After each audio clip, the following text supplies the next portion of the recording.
Eh, Selamat siang, Ibu dan teman-teman.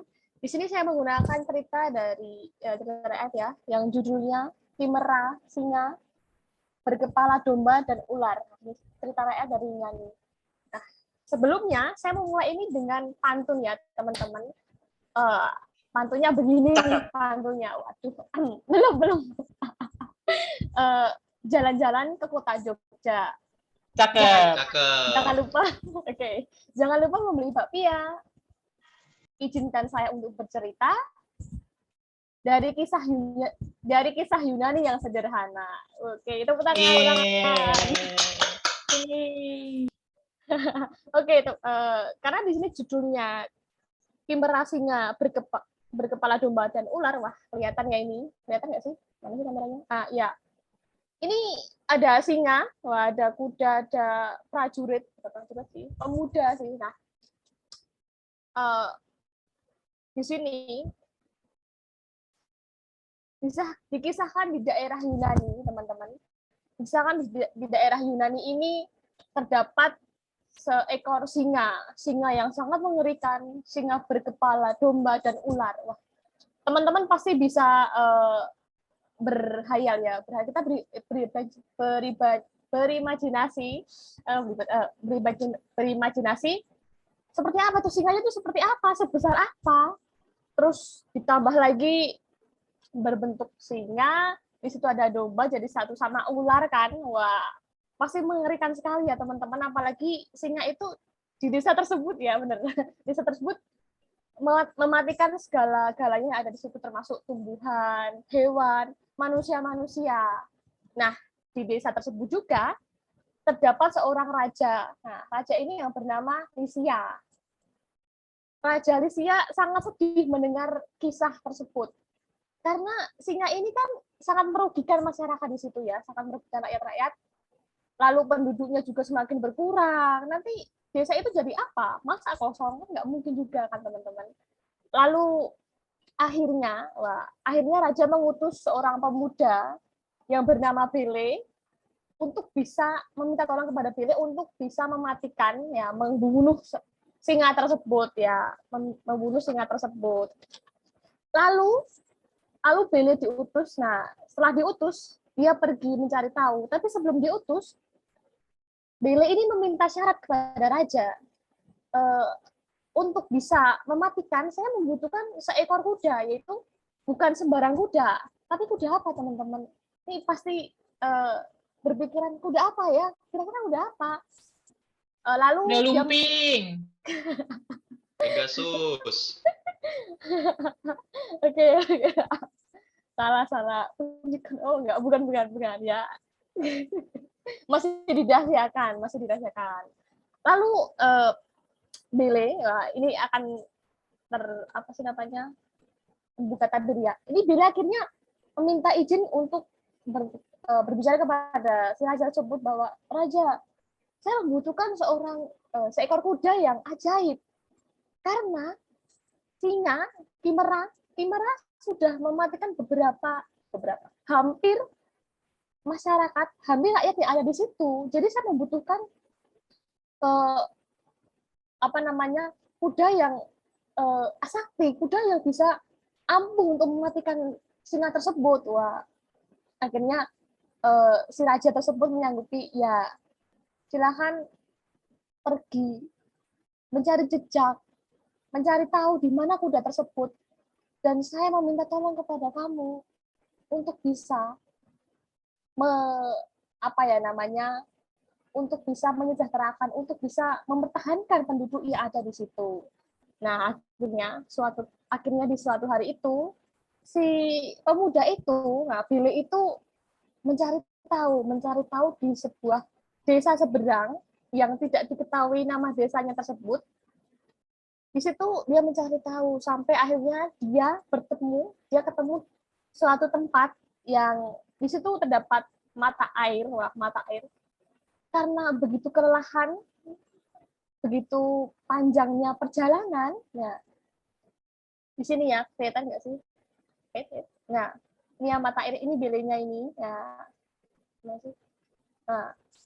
itu, nah di sini si Bele meminum mata air tersebut kan, meminum seger.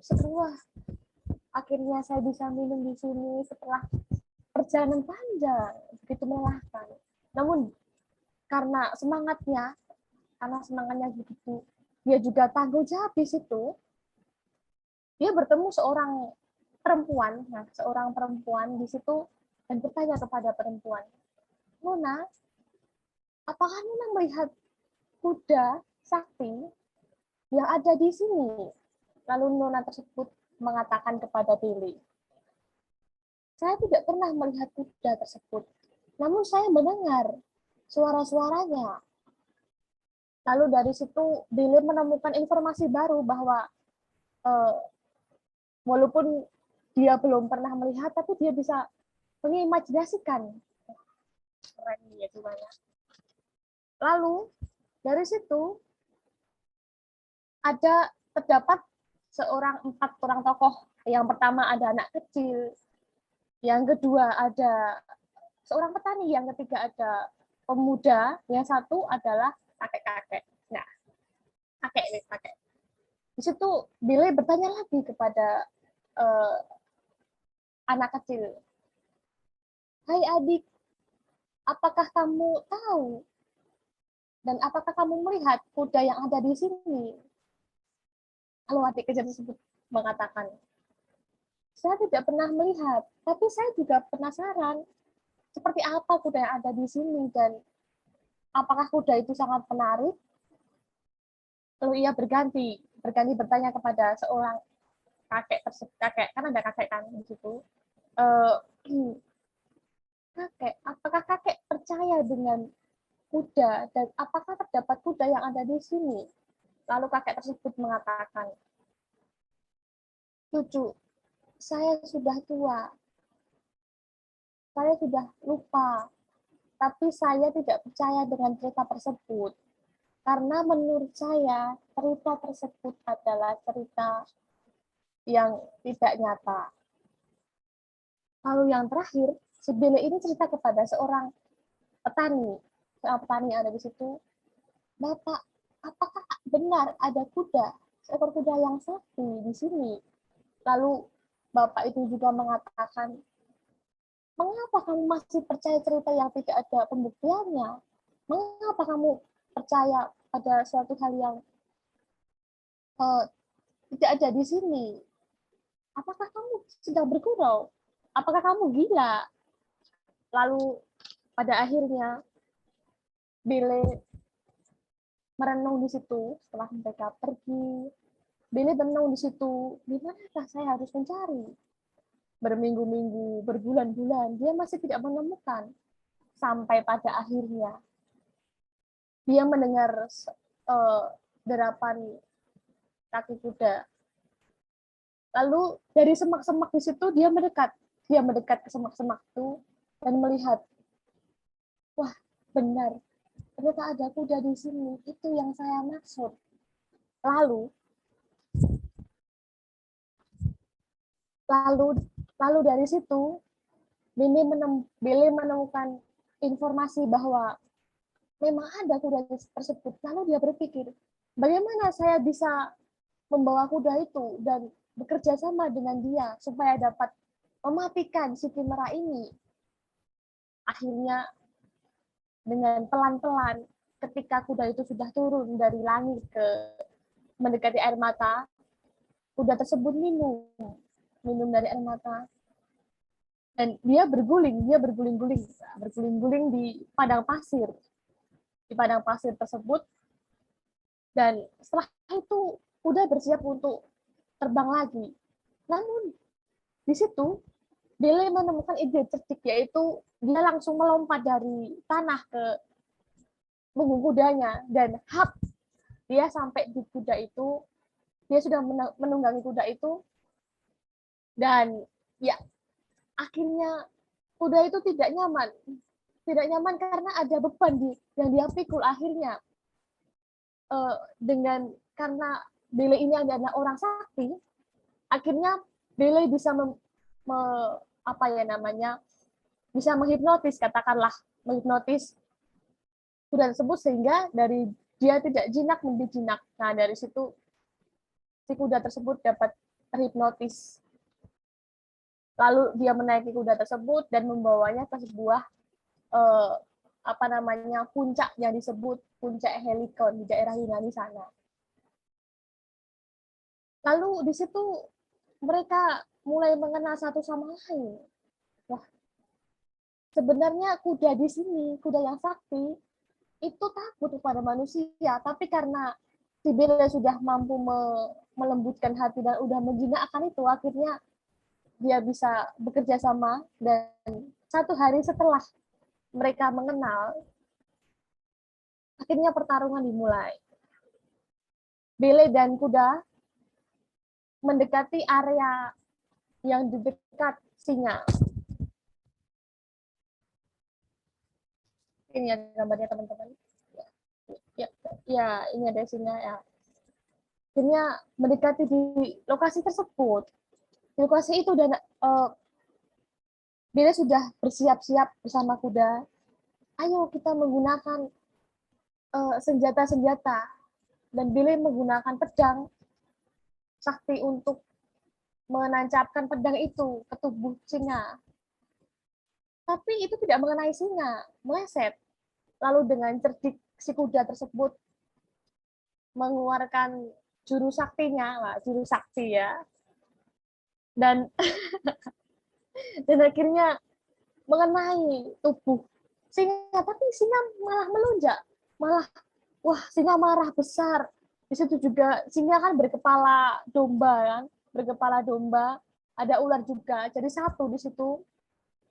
Dan akhirnya dengan bisa ular, wah ular membisa, meluncurkan bisa ke kuda itu,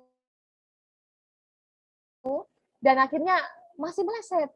Wah, ayo kurang sedikit lagi. Dan akhirnya eh, dengan secepat kilat si kuda tersebut akhirnya dengan jurus yang ia punya, jurus ajaib nih teman-teman, mengenai tubuh sisinya dan akhirnya sisinya jatuh jatuh ke tanah dan bom meledakkan di situ kayak bom yang kebakaran seperti itu, sampai pada akhirnya, nah seperti ini ya gambarnya. Oke, silau ya, ini belum terlalu kelihatan ya. Ya, jatuh kan, OTW jatuh ke tanah, OTW jatuh ke tanah. Akhirnya di situ si si pemuda ini, si Bele ini kebetulan juga sakti dan kudanya juga sakti, akhirnya memenangkan pertarungan itu. Dan akhirnya Bele senang juga kudanya. Nah di situ ternyata disaksikan oleh bapak-bapak tua, kakek tua di situ, dan dia mengatakan kepada Bele, "Nak, sungguh ajaib. Saya baru percaya bahwa ada di sini, bahwa ada kuda ajaib di sini." Lalu dari situ, teman-teman, dari kisah singkat ya, dari kisah singkat ini kita bisa belajar bahwa memang perjuangan itu melelahkan ya, perjuangan itu membutuhkan proses. Tapi dengan adanya proses, dengan adanya kita berusaha di situ, kata orang mengatakan bahwa usaha tidak pernah akan mengkhianati hasil. Dan terbukti dengan perjuangan Bele untuk dapat mematikan si kuda, si singa yang berkepala domba dan ular ini sampai mati ke tanah, wah, sampai menjadi runtuhan-runtuhan seperti bom yang meledak dahsyat. Nah, selain dari proses kita, bahwa perjuangan membutuhkan proses. Nah, di sini kita bisa juga belajar bahwa kita harus bersyukur juga dengan apa yang kita perjuangkan. Kita harus bersyukur karena proses itu sangat menyakitkan dan juga menyenangkan bagi kita, teman-teman ya. Yang intinya sama-sama berjuang dan usaha itu tidak akan pernah mengkhianati hasil. Jadi kita harus tetap berusaha, pantang menyerah, supaya kita mendapatkan apa yang kita inginkan. Demikian cerita dari saya. Terima kasih. Maaf ya, tidak ada pantun penutup.